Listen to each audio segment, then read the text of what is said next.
Сәлем достар, Үміт үйі сериалындағы ең сүйкімді персонаждың бірі Бамбидің рөлін сомдаған Нилай Ерал туралы айтамыз. Сондықтан лайктарыңызды басып, пікірлеріңізді жазып кетіңіздер.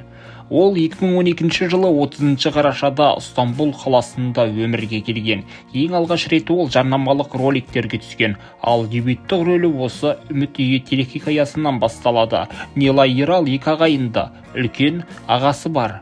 Ақылды, көңілді, жаны пәк, достыққа адал, көпшілік қасиеттерді бойына жинаған Бамби кейіпкері көрерменнің ыстық ықыласына ие болғаны сөзсіз. Ал осы рөлді жетеріне жеткізіп ойнаған Нилай Ерал тамаша актриса екендігін танытты. Яғни Үміт үйі сериалына түскен кезде Нилай Ералдың жасы 7-де болатын. Бұл актриса 2022 жылы Мойынсұңғыр сериалына түсті. Нилай Ерал туралы түрік баспасөздерінде бар деректердің бары осы. Біз Нилай Ералға үлкен атақ пен табыс тілейміз. Егер сізде сондай тілекте болсаңыз, комментарийде жазыңыз.